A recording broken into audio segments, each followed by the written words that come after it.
PG হাসপাতালে ছেলে প্রতি মাসে 3 লক্ষ টাকা মাসে বেতনে চাকরি করে, প্রেসক্রিপশন ওই কোম্পানি লিখেছে যে কোম্পানি তাকে টাকা দেয়। ও জানে এর চেয়ে ওষুধ ভালো আছে। ও তো শয়তান, ও একটা আস্ত শয়তান, ও একটা প্রতারক। আপনারা বাপ মা প্রতারক। আপনি আপনার ছেলে মেয়ে কবর দিয়েছেন। এই জাতীয় শিক্ষিত, এই ব্যক্তিও শিক্ষিত, এই ছেলে মেয়ের কি উপকার করতে পারে? 4 পাস করেনি তাই বলছে মেয়েকে ডাক্তার করবে, তাই নিয়ে খুব ব্যস্ত।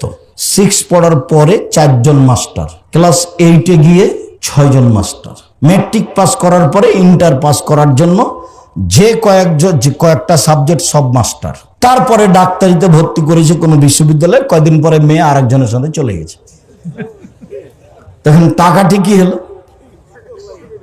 কোলার বাড়ির সেই ছেলেটা অতীব মেধাবী, ভালো ভদ্র ছেলে। সবাই তাকে বলে খুব ভদ্র, খুব মেধাবী। সবাই বলছে উত্তরবঙ্গে সবচেয়ে মেধাবী। তাই পড়াশোনা করেছে, বাপে বলেছে বড় ডাক্তার। তো পড়াশোনা করে লন্ডন থেকে এসেছে, পিজি হাসপাতালের ডাক্তার, 3 লক্ষ টাকা বেতন। তো দেখলাম সেই দিন আসলো কোলার বাড়িতে, গাড়ি থেকে নামলো। কথার কথা, গ্রামের লোকজন দৌড়িয়ে এসেছে, চাচি খালা ফুফু দেখবে কত সুন্দর আদরের ছেলে, লন্ডন থেকে পড়ে এসেছে।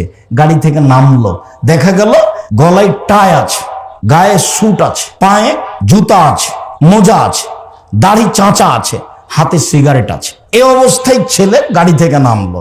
গ্রামবাসীর খুব ভালো ভদ্র ছেলে। একটু পরে বৌমা গাড়ি থেকে নামলো, দেখা গেল হালকা হালকা গায়ে কাপড় আছে। একটু পরে নাতনি গাড়ি থেকে নামলো, দেখা গেল গায়ে কাপড় নেই। দেখা গেল গাড়ির পিছন দিকে কুকুর আছে। গাড়ির পিছন দিকে কি আছে? কুকুর আছে। বলেন টাকা লস হয়েছে না লাভ হয়েছে? আবার পিজি হাসপাতালে গিয়ে দেখেন যারা সহযোগিতা করছে সবাই বেটি ছেলে মানুষ, মহিলা। আবার দেখেন প্রেসক্রিপশন লিখেছে ওই ওষুধ কোম্পানির, যারা তাকে টাকা দেয়। ও জানে এর চেয়ে ভালো ওষুধ আছে, তারপরেও যারা তাকে টাকা দেয় তাদের ওই কোম্পানির ওষুধ লিখেছে। বলেন এখানে কে কি করবেন? এ কি করবে জাতি? আমাকে বলছে আব্দুর রহিক সাহেব, 3টে ছেলে একটা একটু স্কুলে দিলে হয় না? বলছে সবাই তো দেয়, কাজে আমি ওই পাতা ছিঁড়ে দিয়েছি। সবাই দেয় তো সেই জন্য আমি ওই পাতা ছিঁড়ে দিয়েছি। ওই পাতা আমি রাখিনি, তারপর তাকে দেখে ছেড়ে দেবো কি বলতে চায় আমাকে। শুনুন, বিদ্যা কাকে বলে বাপ মা বুঝতে পারলো না, পরিস্থিতিকে বিদ্যা বুঝলো, মূলত তা বিদ্যা নয়।